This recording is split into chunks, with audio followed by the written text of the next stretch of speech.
البركشن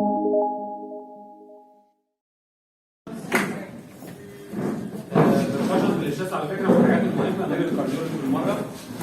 البركشن بتاع اللانج كله بيكون لايت بركشن ما عدا الباك هيفي بركشن، لان الباك يحتوي على ثيك ماسلز.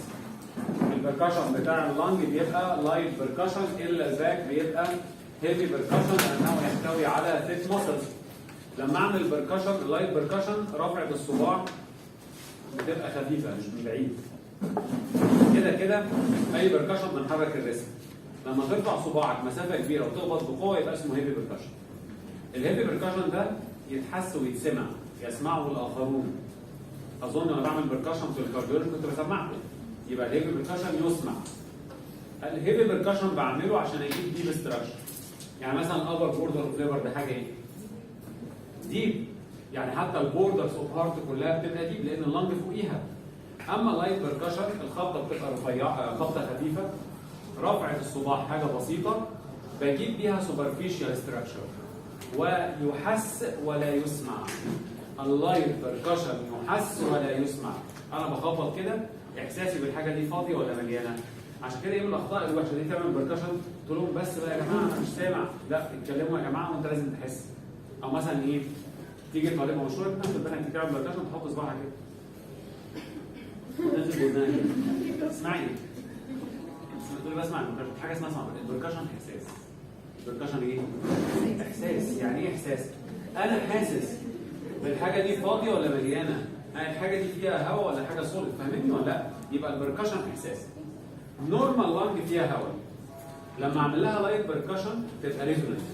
يعني نورمال تبقى ايه؟ ريزونانت لان فيها هواء. لو الهواء بقى بزياده تبقى هايبر ريزونانت زي حالات الانفيزيما. مش انفيزيما يعني هواء زياده ولا ايه؟ مش انفيزيما يعني هواء زياده. لما يكون عندي الهواء زياده هيبقى الصوت بيسمع اكتر، يبقى اسمه هايبر ريزونانس زي حالات الانفيزيما. انفيزيما لو اكتر من كده يبقى تمبانيك ريزونانس، طبله تنشن نيوموثوركس، او في مكان هنا مشهور جدا حته اسمها تروكس اريا. تروكس اريا ده الفندس اوف ذا ستومك دي فيها اير بابلز، فلما تخبط عليها تبقى ايه؟ بتطبل كده حاجه اسمها تمبانيك ريزونانس. يعني اعلى حاجه في البركشن نوت تبقى تمبانيك ريزونانس، ده بيكون على التروكس اريا. اقل منها بس عاليه هايبر ريزونانس مع الانفيزيما. اقل منها نورمال لانج اللي هي بتبقى ريزونانس. اقل منها الصوت مكتوم شويه كده سيكه صغيره، مكتوم حاجه بسيطه، يبقى اسمه امبيرد نوت مع حالات الكونسوليديشن. يبقى الصوت مكتوم سنه. اقل منها يبقى ضل، الصوت ضايع، الصوت ضل، ده الفايبروز والكولابس. بس الفايبروز بيبقى هيتروجينس والكولابس بيبقى هوموجينس. الكولابس اللنج كلها قفلت كده على بعضها، فتخبط على الحته دي كلها فيها هوموجينس ضلنس. اما الفايبروز يبقى باتشي، حتت وحتت، حتت ضل وحتت ريزونانس، بنسميها باتشي ضلنس.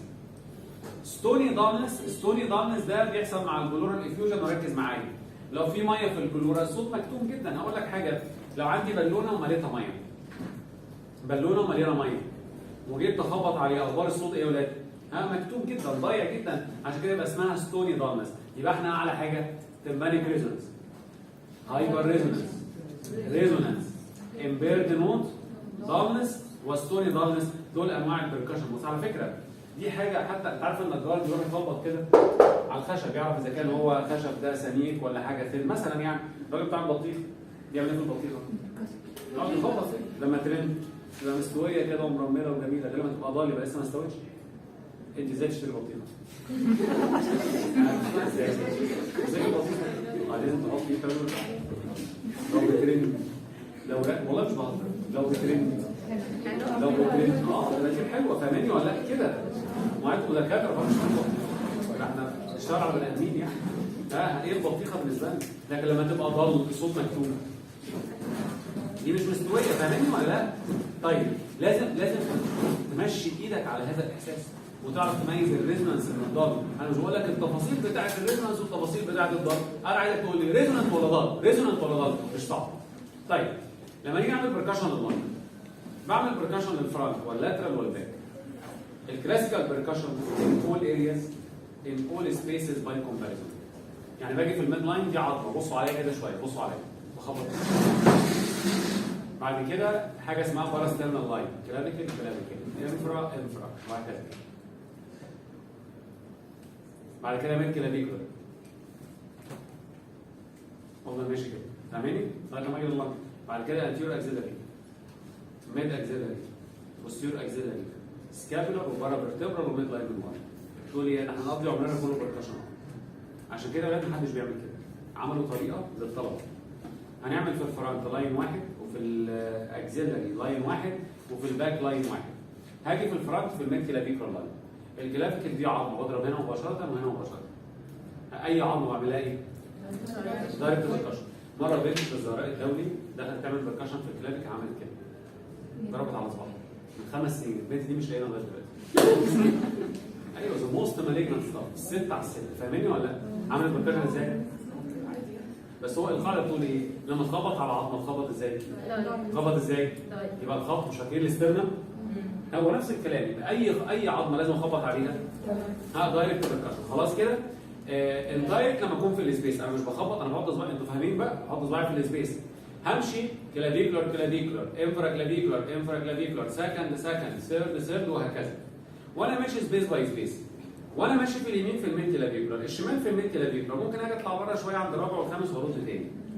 اللاترال ابعد عن القلب يعني، انا كده بعيد اصلا.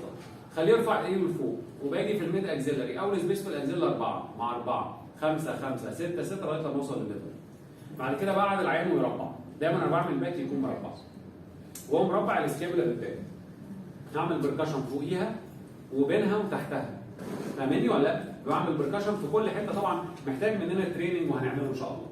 هنعمل بركشن حدودي فين؟ لازم اوصل هنا للليفر. مثلا الليفر في الخامس او في السادس، يبقى انا بقف في الشمال عند السادس. هنا في السابع او في الثامن بوصل عند الثامن، هنا في العاشر او في ال11 بوصل عند ال11. يبقى انا نهايه اللنج هو بدايه مين؟ الليفر. نهايه اللنج هي بدايه الليفر، يبقى دي حدودي. قصر عيني فقط. لو طلب منك في الامتحان بركاسة تشيست، ده سؤال خادع، سؤال جزمه. ليه بقى؟ بركاسة تشيست التشيست وما حوى. وده بيتسال في واحده بس. بركاسة تشيست يقول لك ايه بقى؟ تجيب الابر بوردر اوف ليفر، تجيب الكاردياك بركشن كامل، ثم التشيست بركشن والسبيشال ارياز. يعني هما كله بقى ايه؟ بس انا عايزك تتكلم كده. بركاسة تشيست تقول له ايه؟ انا هجيب الابر، يقول لك هتتكلم تشتغل. بعد ما تخلص تجيب مين؟ القلب. فاكرينه ولا مش انتوا؟ بعد ما خلصوا قول له تعالى اللنج بقى. خلص اللنج، خلصت لا اروح ماسك حاجه اسمها ايه؟ ايه رايك في السؤال ده؟ سؤال عنيف، سؤال طويل، ماشي؟ في الجامعات الاخرى او في معظم الدكاتره التانيين يعني يقول لك ايه؟ بركاست بركاست روبس بركاست التشيست فروم فرونت، بركاست التشيست فروم ينقي لك ايه؟ حته الا في واحده تقول لك ايه؟ بركاست ايه؟ الوحده الوحيده اللي بتعمل بركشن للقلب هي واحده دكتوره عائشه بقى. ودول على الاسم. ودول ايه؟ هم ملوك البركشن. بركشن ايوه لازم. مين كانت الوحده؟ لا 5 مش بركشن. بس كان 5 كده ولا ايه؟ لا يا دكتور لا مش هتكتب ده. بهدلنا فيها بس 5 مش بيدقوا عليكم قوي. لا يا سلام. انتوا ساعتها مش عارفين غير تحسين.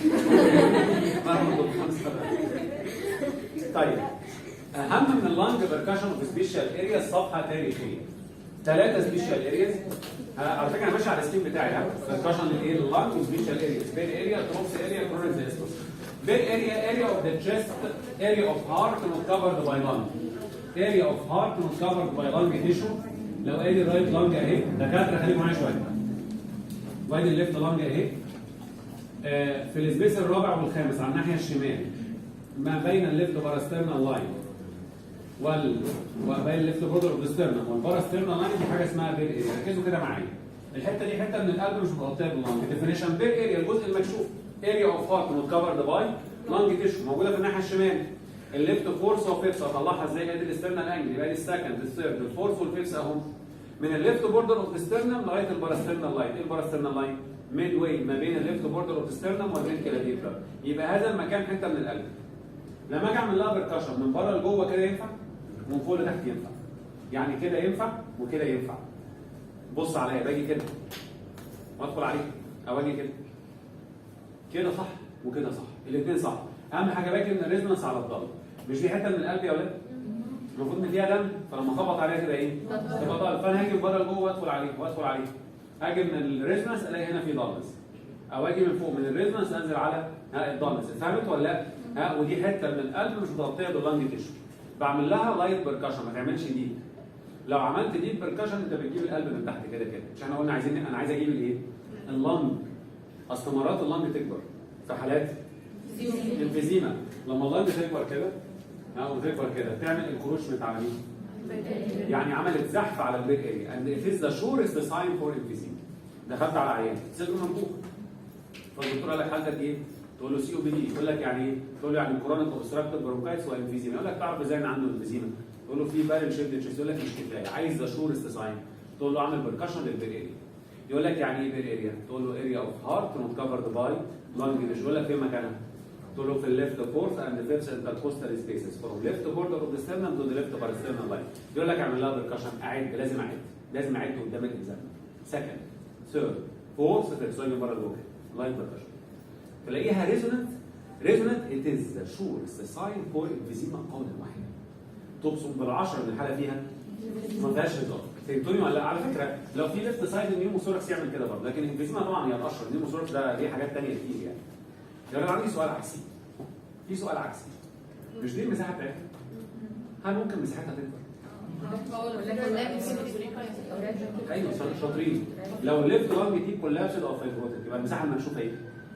وسعت، صح ولا لا؟ او بص يا دكتور الشاطر قال لي ايه؟ لو الرايت فنتريكل كده. اشمعنى الرايت فنتريكل؟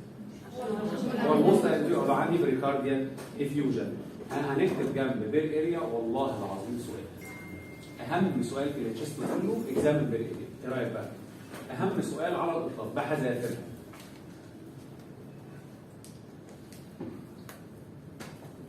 سهله يا ولاد، على فكره سهله وبسيطه. دكتور ممكن نعملها مع الكاردياك بركشن؟ ينفع. كل القلب بعمل له هيفي بركشن الا البير اريا لايت بركشن. كل الهارت هيفي الا البير اريا. انت فهمت ليه؟ عشان اشوف حاجه مغطيها ولا لا. وكل اللانج لايت بركشن الا الباك لانه فيه فيت ماسلز. تروبس اريا اوف ذا تشيست overlying the fundus of the stomach which contain air bubbles. دي ارخم بوردرز. يعني البوردرز بتاعتها رخمه شويه. باخد نقطه اولى، ناس قالت في الخامس وناس قالت في السادس وناس قالت في السابع. كله في الميد كلافيكولار لاين. هوصلها بتسعه في الميد اكزيلاري لاين، 10 11 اللي هو الكوستال مارجن في الميد اكزيلاري لاين، وبرجع للضلع رقم 8 ليفت ايبس كوست وكوندرال جانكشن. لما اوصل دول ببعضهم دي حاجه اسمها تروبس اريا. بص لي عشان تفهم. انا بطلع السيرنال انجل يبقى دي السكند الثيرد الفورث الفيفث، 5 او 6 اللي يعجبك. وبعدين انزل كده 7 8 9 مايل كده. 10 11 اخر عظمه هنا في الميد اكزيلاري. وهنا انا كنت في 6 7 8 برضو اخر عظمه هنا. كوستو كوندرال يعني الضلع هو داخل في الضلع اللي قبليه اخر الكارتلج، ده اسمها كوستو كوندرال جانكشن. رفلي كده رفلي. اي حد يجيب ايده اليمين يحط الثumb على الليفت نيبل مكان ايده هو الايه؟ هو التروبس اريا. فهمتني ولا لا؟ بس ده لو محدش شايفك بصراحه. لو محدش شايفك حط ايدك كده واشتغل. لو حد شايفك لازم ايه؟ سكند ثيرد فورث فيفث او 6. واجي هنا وانزل ايه؟ 7 8 9 10 11. واجي هنا 8 يبقى هذا المكان. انا والله بعمل كده، بحط ايدي كده واقعد 5 يا دكتور واجي 9 واجي 11 انا حافظه واجي 8 معايا بشتغل. مش قصه. او تقول له بص العصفوره وتقول له ايه؟ حاطط الصوره تشتغل كانك طلعتها يعني. اهم حاجه تبقى عارف ان المكان ده اسمه ايه؟ فهذه التروبس اريا الفندس. الفندس يعني فيه اير بابلز، يعني فيه هواء، يعني مخبط عليه بقى. لا تبان يهمني فيها بقى الجغرافيا بتاعتها. جاي لها من فوق يا اولاد من هنا اللانج والبلور، ومن تحت هنا في الابدومين، وعن يمينها الليفر، وعن يسارها سبلين، وهي مين طبعا؟ الاستومك. مش كده ولا لا؟ فهي نورمال المساحه دي تنبني كريزنس. لو لقيت ضلمس جاي من فوق يبقى في ميه جايه من فوق، ده بلورال افيوجن. ضلمس جاي من تحت يبقى سايتس، من على اليمين مع الشمال يبقى الضلمس من الاربع اتجاهات.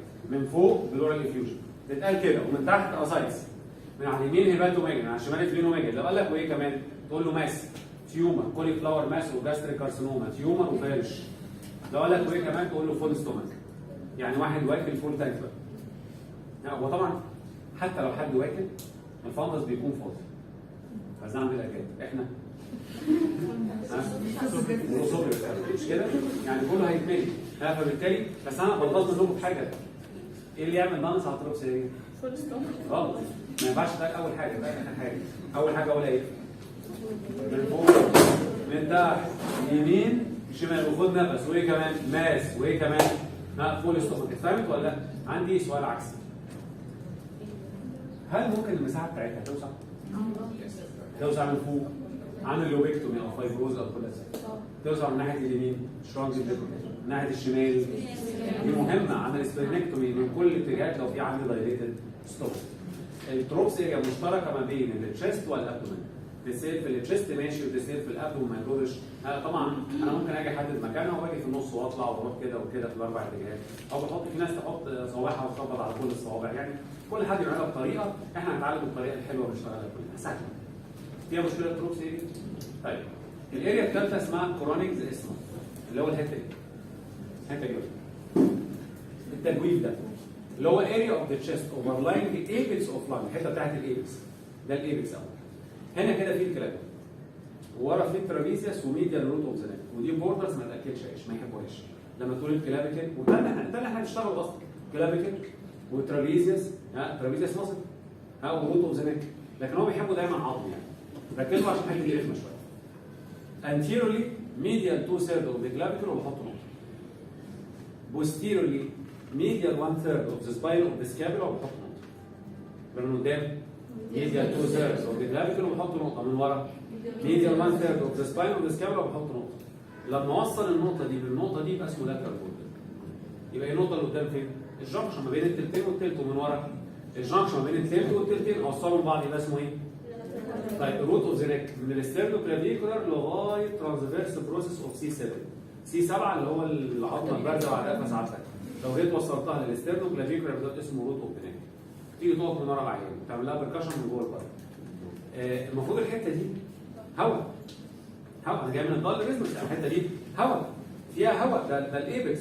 لو لقيت فيها ضلس يبقى انا عندي ايبيكال ليجن. وده سؤال ايه الحاجات اللي تحب تيجي في الايبكس؟ في 3 مشهورين واشياء اخرى. المشهورين تي بي، فانكوس تيومر، فريدلاندرز نمونيا. فريدلاندرز اللي هي اسمها الثاني ايبيكال نمونيا والثالث كليبسيلا نمونيا.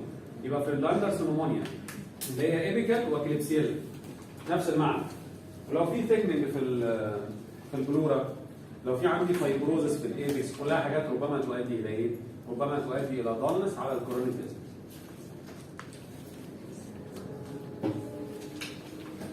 في سؤال اوسكي عند لو في حد ولاد ازهر اسمه كده بركاس سبيشال ايريس اوف ذا تشيست ب 25 درجه. بركاس سبيشال ايريس بس بركشن انت بتشتغلوا خلاص. تدخل تعد وتشتغل. فيها ايه يا ابني كذا، فيها ايه يا ابني كذا، فيها ايه يا ابني كذا. هو السؤال كده. الصفحه دي بركاس سبيشال ايريس اوف ذا تشيست. ده سؤال بيبقى سؤال اوسكي كده، الدكتور ما بيتكلمش معاك، انت بتعمل تكنيك وخلاص. تايلر بركشن مهم جدا. وركزوا معايا عشان مش هسيب فيه بره. الاسئله اللي بره هزقها. كله ركز معايا. سيب اللي في ايدك يلا. مش الحته دي رخمه، ركز معايا. انا باجي بعمل هيفي بركشن، ببدا من السكند سبيس واعمل هيفي بركشن. ركزوا معايا كلكم. ريزونانس ضغط. اول ما بوصل للضغط بقول له خد نفس واكتمه. واخبط تاني الاقي الحته اللي كانت ضل بقت ريزونانس. دي معناها ان الحاجه دي ليفر يعني انفرا دايفراجماتيك. انا وصلت الليفر كان ضل، لما قلت له خد نفس الديافرام زق الليفر اللي تحت، فالحته اللي كانت ضل تحولت الى ودي معناها ايه؟ مش معناها ليفر، معناها ان الحاجه اللي كانت عامله ضلس انفرا دايفراجماتيك. واشهر حاجه انفرا دايفراجماتيك مين؟ بس ممكن تبقى حاجه ثانيه، ممكن بس سب فرينيك ابسنس، فاهمني ولا ممكن اصايد اي حاجه بس حاجه تحت مين؟ اهم حاجه انها حاجه تحت الايه؟ فاحنا مش هنقول بقى ايه ليفر، احنا هنقول انفرا دايفراجماتيك ليجن. يبقى دي حاجه انفرا دايفراجماتيك والسايد. دي الحاله الاولى فيها مشكله. الحاله الثانيه ركزوا عشان مرتبطه بيها. ريزونانس ضل. خد نفس واكتبه. ضل. اطلع لفوق. ريزونانس هي الحته دي ضل بالنفس ومن غير نفس. يبقى دي حاجه سوبرا دايفراجماتيك. بأمارة ايه؟ انها ما اتغيرتش بالنفس. ما هو النفس الديافرام اتحرك، فهمتوني ولا لا؟ لكن هي ما اتغيرتش لانها حاجه فوق الايه؟ نمونيا، ماس، كونسوليديشن، برونكيك، اي حاجه بس حاجه فوق. طالما فوق الديافرام اسمها سوبرا في مشكله في الاثنين دول، في واحده ثالثه. اولها خايف، والله العظيم خايف. ربنا يستر، والله ربنا يستر اهو، والله خايف. ريزونانس ضل، خد نفس واكتمه، ضل اطلع لفوق، ضل اطلع لفوق، ضل. ما انا كنت خايف. هو اللي حسبته لايه؟ بلورال افيوجن. مش بقول لك انا خايف. ريزونانس ضل، خد نفس واكتمه، ضل اطلع لفوق، ضل اطلع لفوق، ضل. الديافرام شغال. التو المفروض الديافرام دي يمين وشمال، الرايت كوبري والليفت كوبري يتحركوا مع بعض لتحت. مع بعض لفوق، ركز معايا، ما حدش يتكلم خالص، اللي عارف يسمع. واحد عنده في الناحيه اليمين ديافراجماتيك باراليسيس، فجاي ياخد نفس، الناحيه الشمال نزلت، لما نزلت زودت النيجاتيف بريشر، راح ساحب اليمين لفوق، فالابدومينال كونتنت طلعت كده، فالحته اللي كانت ريزونانس مع النفس تحولت الى ضل. يبقى انا عندي ايه؟ ريزونانس ضل، خد نفس واكتمه. بدل ما الديافرام ينزل عمل ايه؟ هو الشمال نزل بس اليمين ايه؟ لما طلع لفوق الحاجات دي اتشدت كده، فمفيش فراغ عندنا في جسمنا، طالما حته فضيت فتلاقي الكونتنت دخلت كده، فتلاقي الحته اللي كانت المفروض تبقى ريزونانس اصبحت ايه؟ ضل. يبقى ده اسمه ديافراجماتيك باراليسيس. الله يبارك لكم، ركزوا معايا. واللي انا عملته من تحت لفوق ده اسمه ريفيرس تايدال بيركشن. اسمه ايه؟ ريفيرس العكسي، ريفيرس تايدال بيركشن. ده سؤال MCQ. ريفيرس تايدال بيركشن كان دايجنوز، يحط لك شويه حاجات، هتختار كلمه ديافراجماتيك باراليسيس. عايز اقول جمله، هقول جمله. تايدال بيركشن كان ديفرنشيت بتوين انفرا ديافراجماتيك، سوبرا ديافراجماتيك، اور ديافراجماتيك باراليسيس. يقدر يفرق الحاجه دي. انفرا ديافراجماتيك دي الحاله الاولى، سوبرا ديافراجماتيك دي الحاله الثانيه، او ديافراجماتيك باراليسيس دي الحاله الثالثه. ان شاء الله في الاشعاعات هقول لكم حاجه، يجي العيان يدخل على جهاز الاشعه كده وهو واقف كده، تعالى اقول له امسك حاجه فوق مثلا وخد نفس جامد. انا بلقط الاشعه هو ايه؟ عشان يبقى في فول اكسبانشن، هو واخد نفس، فبص على الاشعه المفروض الديافرام يبقى نازل، الاقي الناحيه اليمين مثلا طالعه لفوق قوي، او الناحيه الشمال طالعه قوي عن الثاني، مع انه هو بيعمل الاشعه لازم يكون ايه؟ فول انسبيريتد، يعني تبقى نازله لتحت. لقيت واحد طلع لفوق والثاني نازل، يبقى ده دايجنوستيك فور ديافراجماتيك باراليسيس، ويقولوا عليها يقول لك بارالايز ديافرام موفز بارادوكسيكالي ديورنج انسبيريشن. موفز بارادوكسيكال يعني ايه؟ يعني بيتحرك حركه عكسيه، المفروض ينزل لتحت، هو طلع لفوق لانه مشلول. طب ايه اللي طلعه النيجاتيف بريشر؟ انا خلصت. ديفيد يعني هو كده لازم يونيلاترال؟ يس، لو بايلاترال اي سي. نعم مش هعمل كده بريشر، اقول لك شو.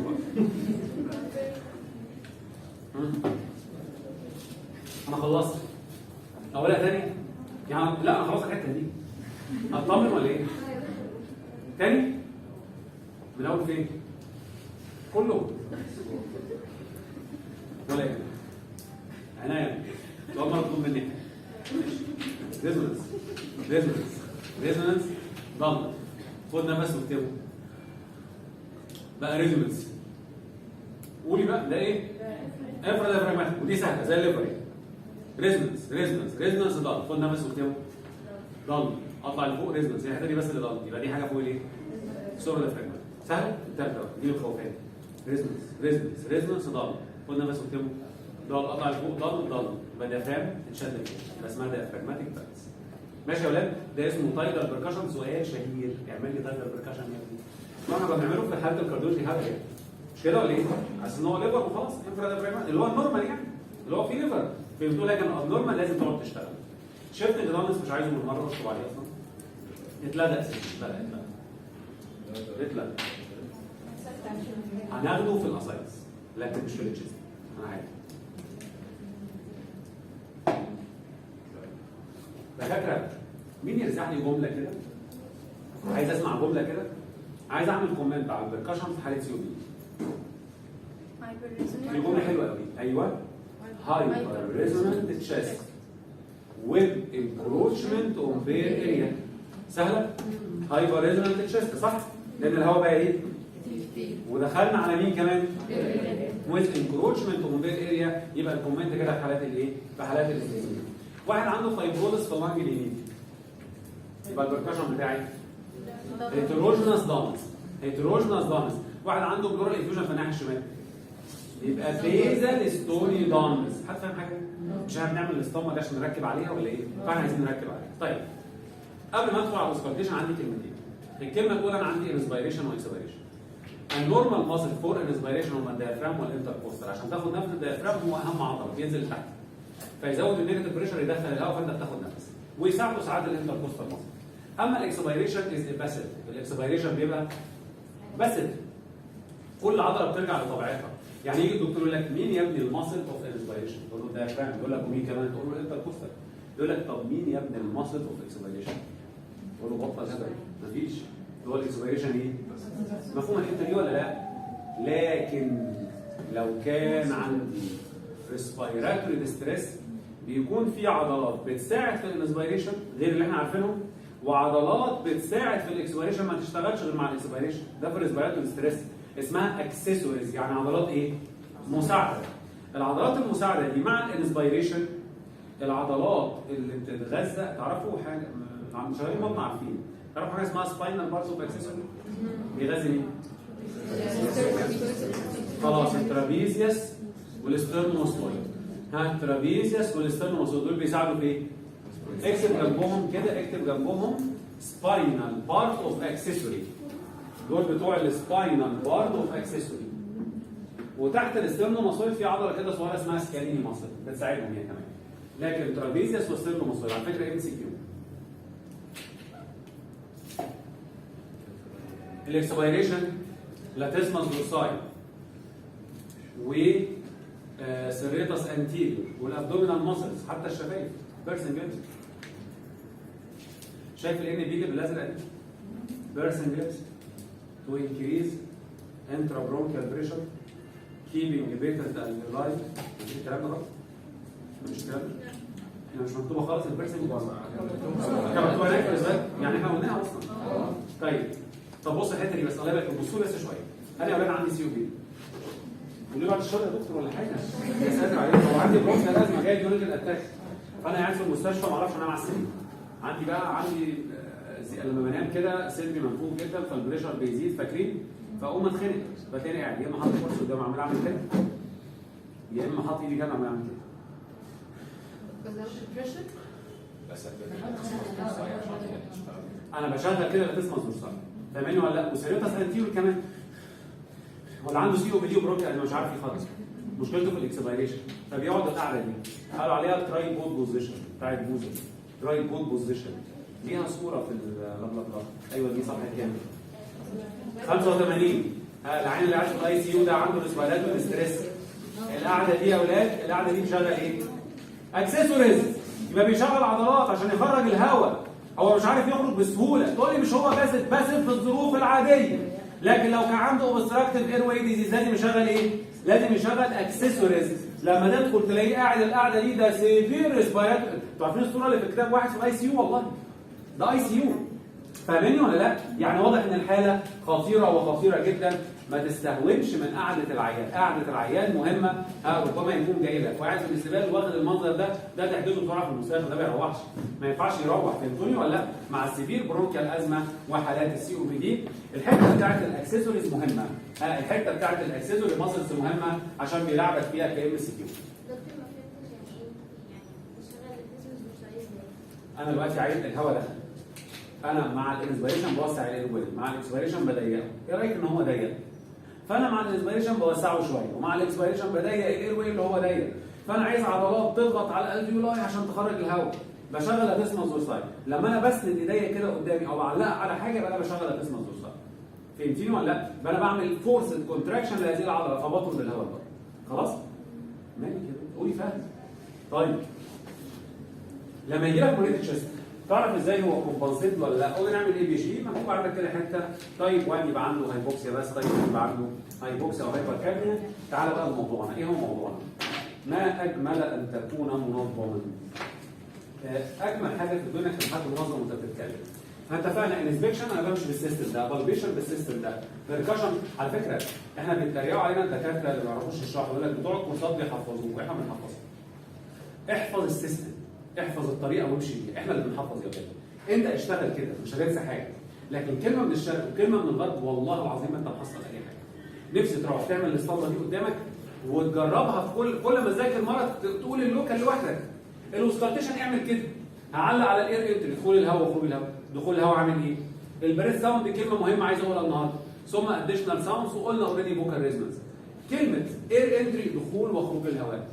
انا بحط السماعه هنا وهنا وهنا كله باي. اشوف يا ولاد الناحيتين زي بعض ولا في ناحيه اقل؟ الناحيتين زي بعض. هقول ايه؟ انت اخبارك ايه؟ انت نورمال اير انتري، بس انت الناحيتين زي ما بتقولي عليها ايكوال اير انتري. مريض البرونكيال ازمه او مريض السي او بي مش المرض في الناحيتين، فما تقولش قليل ولكن نقول ايه؟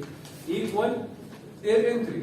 مريض الفايبروزس في الناحيه الشمال ديمينش اير انتري او ديكريز اير انتري في الناحيه الشمال. مريض النمونيا في الرايت لوب يبقى ديكريز اير انتري في الحته المصابه اللي هي الرايت مامري اريا، وهكذا. عنده فايبروزس تحت بس هنا يبقى ديكريز اير انتري تحت بس هنا. يبقى الفكره الاير انتري بيقل في الحته دي يا اولاد. واللي عايز اقول لو كان المرض في الناحيتين ما تقولش قليل، ما انت بتقارن الناحيتين بعض فتقول لي عليها ايه؟ ايكوال ان بوث سايدز. انتهى الكلام ولا اقول تاني؟ سهله ولا اقول كمان؟ اصحى يا مطر معايا ولا ايه؟ تمام؟ بص يا ولاد، اجمل حاجه هنقولها واهم حاجه وهشرحها بعمق شويه وهناخد وقتنا زي ما احنا عايزين. انا اهم حاجه تفهم. هنتكلم على حاجه اسمها البريث ساوند. هنخلصها ونتكل على الله. البريث ساوند دول نوعين، يا فيزيكولار بريثنج يا برونكيال بريثنج. كلمه فيزيكال باللاتيني يعني الفيلس. كلمه فيزيكال يعني الفيلس. يعني ايه الكلام ده يا دكتور؟ يعني طبيعي عندنا دي تيرمال برونكيول، الهواء دخل فيها، دخل كده الهواء وبعدين لف هنا ولف هنا ولف هنا وعمال يعمل كده جاز اكسشينج وخرج تاني. اعتمدنا في التنفس بتاعنا على مين؟ على الفيزيكس الالفيولاي، فقالوا عليها فيزيكولار. فيزيكولار هو الفيولار. طب احنا كناس نورمال مش هو بيدخل في التراكيه للممبر والمنقار يفضل ماشي لغايه التيرمال برونكيول لغايه الالفيولاي ويلف ويخرج؟ يعني احنا كلنا بنعتمد على مين في التنفس بتاعنا؟ على الالفيولاي. فالتنفس بتاعنا اسمه ايه؟ الفيولار، اللي هي اسمها التاني باللاتيني فيزيكولار. يبقى فيزيكال يعني الفيولس، فيزيكال يعني الفيولس. يبقى فيزيكولار بريثنج اللي هو الطبيعي بتاعنا. هذا التنفس الطبيعي بيكون صوت سوفت اسمه راسلينج. راسلينج يعني صوت كحفيف الاشجار، صوت ناعم. هو انت سامع صوت النفس بتاعك؟ سوفت راسلينج. كمان يا اولاد مفيش اي فواصل ما بين الانسبيريشن والاكسبيريشن. لاحظ كده، خد نفسك يا دكتور الطبيعي براحتك. انت مثلا انت وصلت لقمه الانسبيريشن تدخل في ايه؟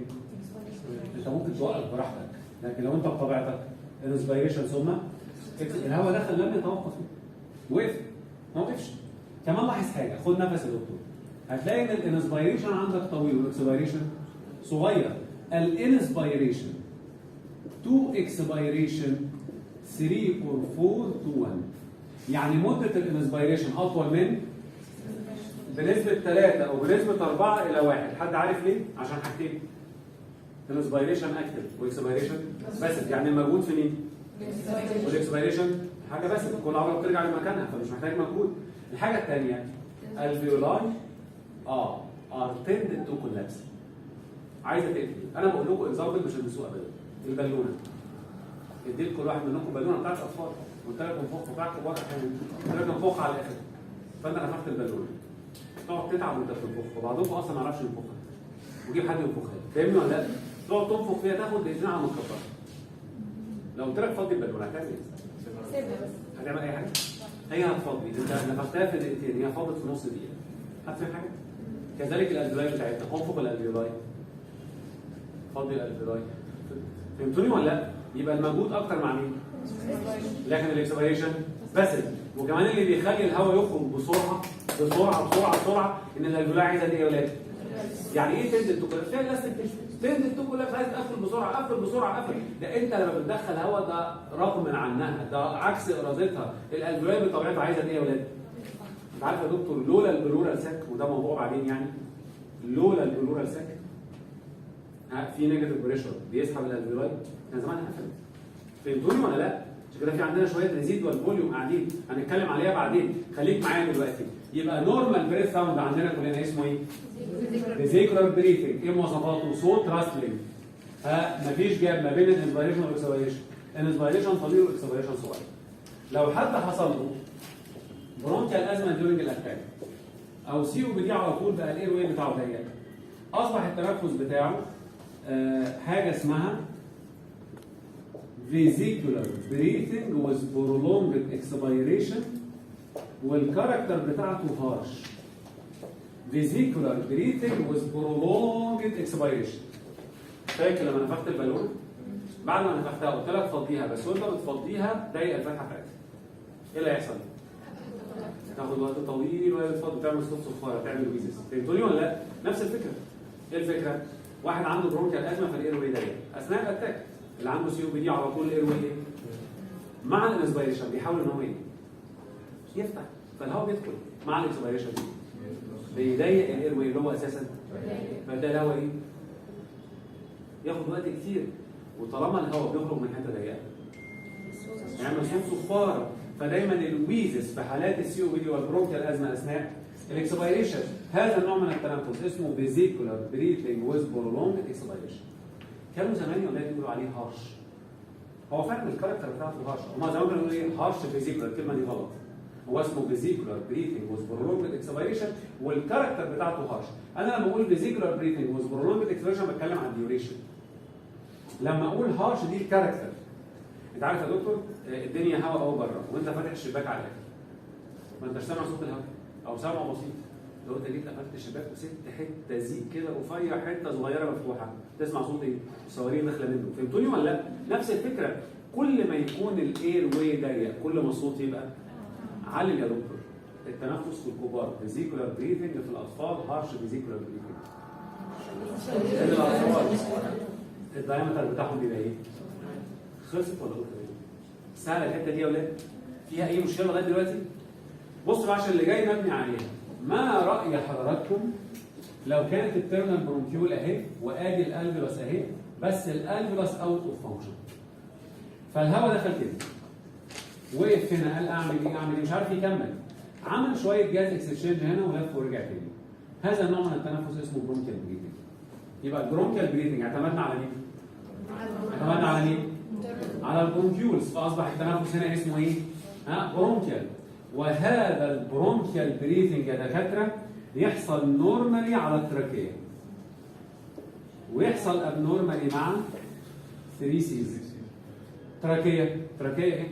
يا تراكيه ايه؟ مش تيوب واخرها ايه؟ انتوا بتفكروا في ايه ولا ايه؟ تو مين برونكاي لكن مش اخرها الفيولاي. يبقى انا طول ما انا بسمع التراكيه بسمع عليها.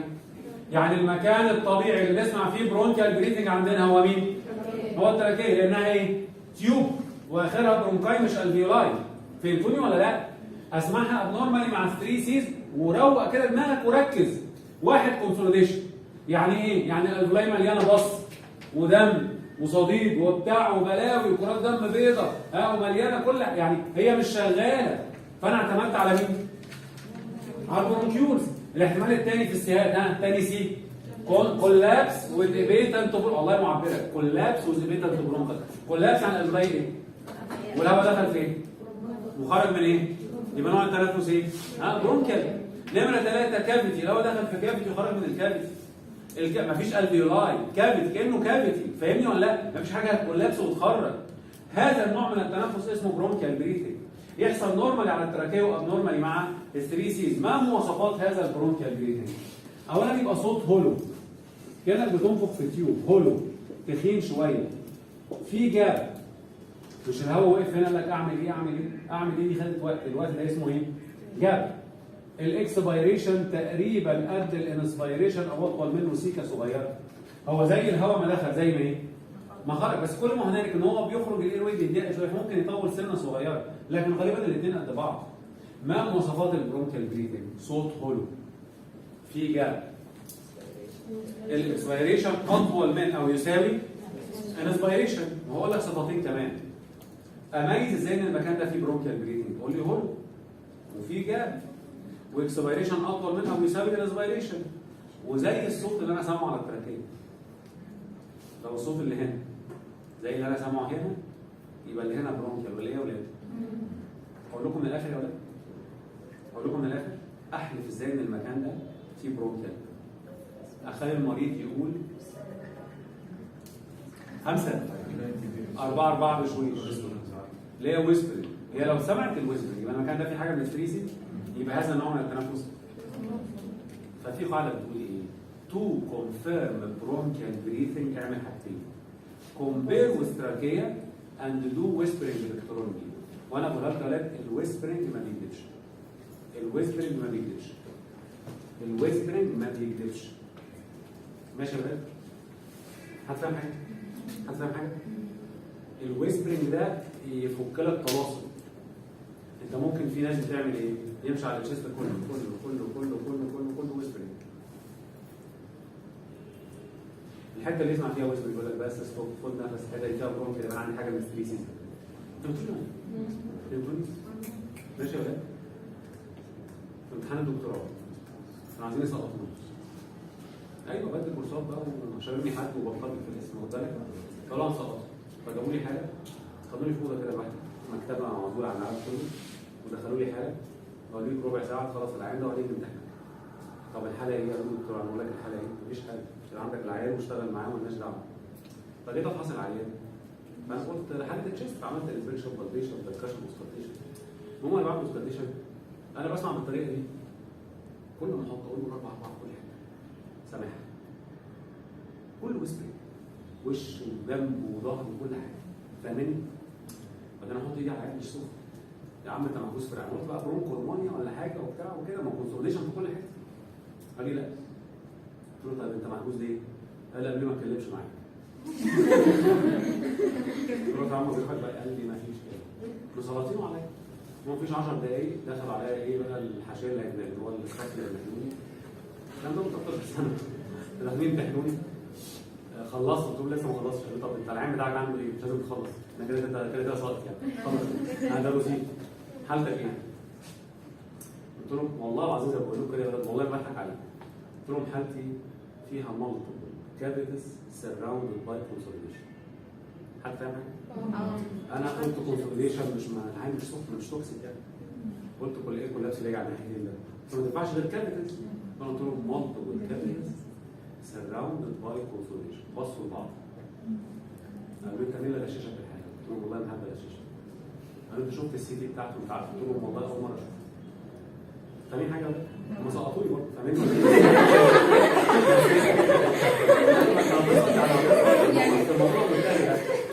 ايوه بس انا والله انا ما شفتش عندي قبل كده، بس والله كانت الرساله اللي حبيت اقولها لك والله العظيم حصل، اقسم بالله حصل والله العظيم حصل. بس انا خرجت انا صرت بس مبسوط. انا خلصت العيان. انت فاضل انتوا فاكرين نفسك تطلعوا في الدكتوراه من اول مره يعني؟ احنا لازم نعيد يعني ايه؟ انا ما اعرفش اي حاجه، انا كل معلوماتي عن العيان كل معلوماتي ان هو عنده مالتيبل كافيتس سراوندد باي كونسوليشن. وانا عرفت منين؟ اصلا ما سالنيش اسئله ثانيه. انا اتفضل عرفت ازاي؟ اتفضل والله زي ما بقول لك انت عارف والله ده انا عرفت. عرفت بعد كده في الكواليس بقى انت غاشش والله العظيم كنت اول مره بس انبسطت. قعدت ادور عليه تاني ما لقيتوش. فهمت؟ طب الحاله كانت ايه؟ وانا ما اعرفش، انا ما شفتش، انا لا شفته قبل كده بس انا كلامي صح. ما حدش ناقش يعني ايه اللي ممكن يعمل كده؟ مين يعمل؟ جايز كونجنتال، جايز برونكيسس وعنيف، اي حاجه ما اعرفش. انا ما اعرفش، انا ده كل اللي لقيته في العيان. لا ما فيش اي حاجه ثانيه وصلت المريض. فاهمين يا ولاد حاجه؟ وقلت رساله لازم اوصلها للطلبه. رساله مش تنجح من اول مره. لا بصي البكالوريوس الماجستير الزماله الحاجات دي بتخدي هو الدكتوراه بس عشان دي تبقى اخر حاجه انت بتعملها فايه؟ هو ده مطلوب يعني عشان ما تبقاش ما تفرطش فيها. لازم مثلا انا كنت بارد يعني مش من النوع اللي هو ايه؟ انا مد الدنيا صدمه اصلا مش فارق معايا حاجه، مش باخد الحاجه على صدري قوي. عندكم كان في حد في بنت يبقى عندها امتحان ب 10 درجات وما تنامش. فاهماني ولا لا؟ ما ينفعش. والله بجد اصل انت اللي ربنا عايزه. انتوا فاكريني كنت بقعد اذاكر كده في الدكتوراه؟ والله وربنا ما فتحت اقسم بالله ما فتحت. كنت بروح الحصه الساعه 7 الصبح اخلصها واطلع على الامتحان وخلص الامتحان واروح اكمل شغلي. فاهمين ولا لا؟ كده والدنيا مشيت كده. كنت بقعد اتعصب كده بتشنج والكلام ده ولا صدمه. هو بس يوم الامتحان بتستنى بس وخلاص. ده المفروض ده اللي عليا. ده ما اعرفش حاجه ثانيه غير كده. غير كده والدنيا كانت ماشيه وزي الفل. انا القصد ايه يا ولاد؟ الرساله بقى ايه الخلاصه يعني؟ الويسبرنج ما بيجيبش. لو زنقت في حاجه تعمل ايه؟ بيجوا في الامتحان يحط لك علامه كده على الشيست باد، يقول لك اسمعني الحته دي يعني. قول لي انت سامع يعني، فانت المفروض تعلق على ايه؟ على البريس ساوند والاديشنال ساوند، فانت اعمل حركه عشان خاطري. اصل طبعا هحط لك علامه. هو بيقول ايه؟ بتسمع؟ وانس اللي انت سمعتيها يبقى المكان ده ايه؟ حاجه من الفريسس، الحمد لله الصبح، وانا طولت عليك لسه بدري. يعني في الطبيعي انا لو هو ما عملوش حاجه مش هسمعها. مش هتسمعيه، وانس انها سمعت يبقى حاجه من الفريسس، فهمتيني ولا لا؟ فانا بنصحكم لما تعرف نوع التنفس، لو قال 4 بشويش وسمعتها يبقى هذا النوع من التنفس. انا بقالي 5 دقايق بلف حوالين الموضوع عشان احلف ان انا عندي برونكال بريدنج في مكان ما، في مكان ما اعمل ايه؟ يبقى الويزبرنج ما بيكذبش، الويزبرنج ما بيكذبش، خلصت؟ انتهى؟ طيب بص يا دكتور، هذا فاضل لي معلومتين. هذا البرونكال بريدنج يسمع نورمالي على التراكيه، مين فاكر سيرفس الهازل التراكيه؟ محد مش فاكر ها؟ دي 6 ها؟ لغايه دي 4 تحتيها هنا في لانج تيشو، في لانج تيشو يعني في الفيولاي وفي الفيولاي، فاسمع عليها ايه؟ فيزيكولر، يعني انا اسمع اجي من ورا كان عندها قفل عيان، اسمع هنا ايه؟ برونكال لغايه لما اجي عند تي 4 هسمع فيزيكولر. مرات تركز في الساين دي مهمه. ليمف نود تكبر هيلز، تقفل الالفيولاي يمين وشمال وفوق وورا، فالهواء يفضل مكمل في برونكس، فاسمع برونكيال بريثنج في الميد لاين تحت مستوى التراكيه اسمها ديسبنساين. سؤال شهير، ما هي الديسبنساين؟ ليها صوره كده قدامك، برونكيال بريثنج below the level of trachea اللي هو تي 4 due to interbronchial lymph node enlargement. ايه اللي هيكبر lymph node في هذا المكان؟ يا تيومر يا تي بي. اللي هيكبر lymph node هنا يا ايه؟ يا تيومر يا تي بي. فهتلاقي في برونكيال بريثنج تحت مستوى التراكيه. كمان مره، التراكيه من سي 6 لتي 4 في الميد لاين، طول ما انا بسمع ايه؟ بسمع لكن تحتيها اسمع ايه؟ لو سمعت برونكيال تحتيها يبقى في ليمف نود كبرت، ضغط على الالفيولاي، لما ضغط عليها الهواء دخل في برونكس وخرج منها، دخول الهواء في برونكس وخروجه منها يعمل حاجه اسمها برونكيال بريثنج، يبقى اسمها ديسبنساين. علمتوا عليها؟ مش لاقيها؟ يا بنتي ما انا بسمع برونكيال هنا في الميد لاين، في الميد لاين لغايه هنا هسمع فيزيكال. انا بتكلم عن الميد لاين مش في الادناب. انا بسمع في الباك زي الصوره اللي قدامك. بص يا دكاتره، المعلومه الثانيه، البرونكيال بريثنج ده انا يكفيني جدا وشاطر وممتاز ورائع لو جيت قلت لي ان الحاله فيها برونكيال بريثنج وعلى راسي من فوق. يجي بقى دكتور رخم وبيرخم عليك وعايز مستوى عالي قوي، يقول لك ايه انواع البرونكيال بريثنج؟ تقول له 3. في نوع تيوبولر، وفي نوع كافيرنس، وفي نوع امفوريك. تيوبلر كاني بنفخ في تيوب، عارف التست تيوب كده؟ تنفخ فيها، هو داخل في تيوب وخارج من تيوب، تيوب وخارج من زي الكونسوليديشن. الكونسوليديشن الفيولاي مليانه، على فكره انتوا فقدتوا التركيز وانا فاضل لي 5 دقايق ونمشي. فركزوا فيهم عشان امشي، وربنا ما يمشي، انا ماليش هدف. خلاص فخليكم حلوين كده احسن لكم. ركزوا معايا عشان نخلص. يلا الحته اللي جايه رخمه ومش واضحه في كتاب النظر. وانا اشرح حاجه صعبه جدا، خلاص؟ ومش تفهمها غير مني، ايه رايك؟ لان محتاجه رسمه. ممكن نركز؟ يلا. انا بقول دلوقتي دخول الهواء وخروجه في برونكس والالفيولاي مش شغاله زي الكونسوليديشن بيعمل برونكيال بريثنج اسمه تيوبلر. دخول الهواء في كافيتي كده مش كافيتي يبقى اسمه كافيرنس، زي واحد عنده ابسس او تي بي كافيتي او حاجه، يبقى في نوع اسمه ايه؟ تيوبلر. نوع اسمه ايه؟ كافيرنس. تيوبلر زي الكونسوليديشن، زي الكولابسوس بيتنت برونكس. كافيرنس كافيتي، ابسس او تي، الابسس ده لما يفضي يبقى كافيتي، او تي بي عامل كافيتي. حلو. فاضل نوع اسمه امفوريك. امفوريك برونكيال بريثنج يعني ايه؟ امفوريك ده صوت قوي شويه، بيرن شويه، بالظبط. عارفين يا اولاد قاروره الميه اللي هي 10 لتر دي؟ الفتحه بتاعتها ايه؟ صغيره عشان بتحط على الكولدير كده، مش كده؟ وهي مساحتها كبيره. انا جبت القاروره دي وفضيتها من الميه وجيت عند الفتحه بتاعتها ونفخت كده، وانت بتنفخ هتلاقي بتعمل صوت بيسمع. الصوت اللي انت سامعه ده اسمه امفوريك، وده معناه ان الهواء اندفع من حته صغيره على مساحه كبيره، وله في الطب 3 أو 4 اسباب عايزين نتناقش فيها. ايه الاسباب بتاعتنا؟ ركز معايا الله يبارك لك. هنا كده حوالين اللنج يا اولاد اللي بالاسود دي البلوره. دي البلوره. ليها فيسرال وليها برايتا اللي هي كما تعلمون، وده البلوره الساكن.